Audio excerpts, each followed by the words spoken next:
everyone, welcome back to NIEL, the best place to learn English and develop confidence. I am Deepika, your trainer for the day, and in this video we are going to talk about phrasal verbs, and the theme we have is get. In the previous video we talked about those phrasal verbs which were in common, जो भी हम daily life में use करते हैं, but आज हम बात करेंगे thematic phrasal verb की, जो कि get से related है.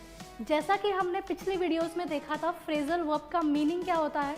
कोई भी वर्ब जो प्रेपोजिशन के साथ कंबाइन होकर कुछ और ही मीनिंग लेकर आ रही है.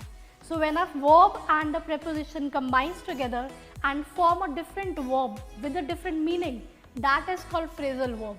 And today we are going to use these in our daily life and make our language basic to advance. So let's talk about these phrasal verbs. The very first one is get along. Now get means get के अलग अलग meaning है. For example लाना. तो अगर मैं बात करूँ यहाँ पर सिर्फ गेट की, तो गेट के अलग अलग मीनिंग्स में एक मीनिंग ऐसा है कि लाना. For example get me a glass of water, मेरे लिए एक ग्लास पानी ला दो. और अलॉन्ग का मतलब अलग होता है. सो यहाँ पर अगर हम इन दोनों वर्ड्स को कंबाइन करें, गेट अलॉन्ग, तो इसका मीनिंग आता है टू हैव अ गुड और फ्रेंडली रिलेशन विद समवन. किसी के साथ भी अच्छे रिलेशन होने के लिए we can use this word get along. For example I get along well with my teachers. मेरी अपने टीचर से अच्छी बनती है. और you can use it for friends, siblings और anybody else. For example I get along well with my parents. मेरी अपने पेरेंट्स से अच्छी बनती है. मेरी अपने भाई से अच्छी बनती है. आई get along well with my brother. So get along means किसी के साथ भी अच्छे रिलेशन होना. Another one is get over. Get over means to overcome something. किसी भी चीज़ पर काबू पाना. If you feel मेरी कोई कमी है और उसको मैं काबू पाना चाहता हूँ, तो वहाँ हम यूज़ कर सकते हैं get over. For example, she managed to get over her shyness. वो शर्मीली थी और उसको उस कमी के ऊपर थोड़ा सा काम करना था. So finally she has managed to overcome that. Now for that situation we are using this word get over, and here example we have got it. She managed to get over her shyness. Now let's say if you have hesitation to speak English, so there also we can say I got over about my hesitation. और यहाँ पर हमने बात की shyness के बारे में. So whenever you want to get over something, कुछ भी overcome करना होता है, तो there we use this word get over. Another one is get rid of. जब भी आप किसी चीज़ से छुटकारा पाना चाहते हैं, मीनिंग इज एलिमिनेट और थ्रो समथिंग अवे. जब भी कुछ छुटकारा पाना है किसी चीज़ से, किसी व्यक्ति से, at that time we can say this get rid of. For example I want to get rid of nervousness. If you feel nervous on the stage, if you feel nervous in front of anyone, so there instead of using any other word, better is get rid of. और you can say I just want to get rid of all the stress of my life. अपनी life के सारे stress से मैं छुटकारा पाना चाहता हूँ, तो छुटकारा पाने के लिए we will say get rid of. Next is get up. Most of the times के स्कूल में आपने सुना होगा स्टैंड अप. कभी मैम पनिशमेंट देने वाली होती है या आप कुछ कर रहे हो तो क्लास में, that time also they simply say get up.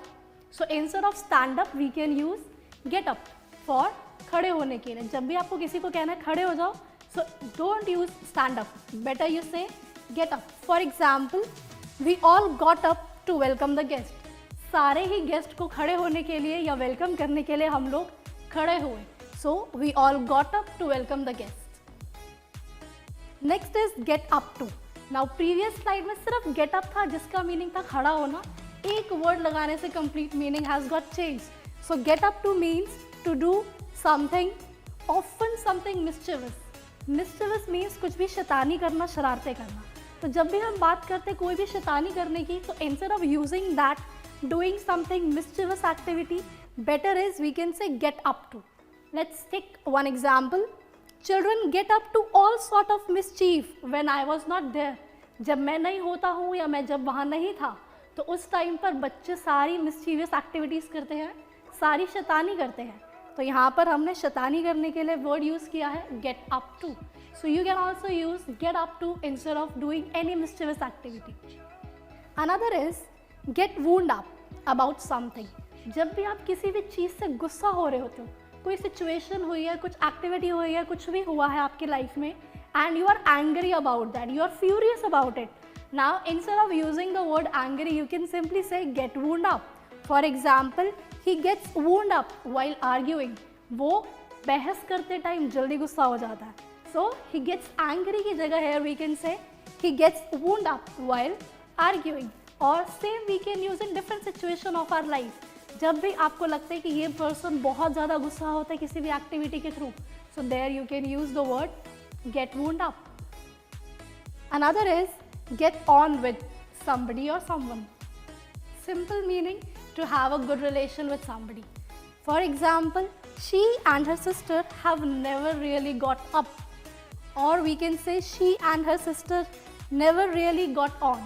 Now यहाँ पर we can say कि उन दोनों के बीच में अच्छा रिश्ता नहीं है. Whenever you are saying get along जैसा यूज़ किया था, similarly we can say यहाँ पे get on. So get on also means to have good relation with somebody. Here I can also say I don't really get on with him. मेरी उसके साथ अच्छे रिश्ते नहीं हैं या मेरी उसके साथ अच्छी नहीं बनती है. So get on with somebody means to have good relation. Another is get back. जब भी आप बात करते हैं कि मैं आपसे वापस बात करता हूँ, for example you are working somewhere और वहाँ पर कोई आता है आपसे बात करने और you are busy, so you can simply say I will get back to you.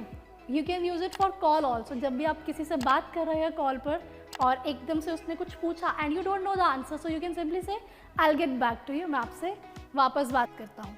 So get back here we are using to talk somebody again.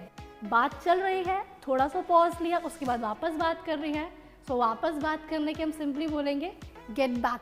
So I will get back to you in the next video with some another useful idioms and phrases. So I hope you like this video. To watch interesting videos, do subscribe the channel and don't forget to hit the bell icon.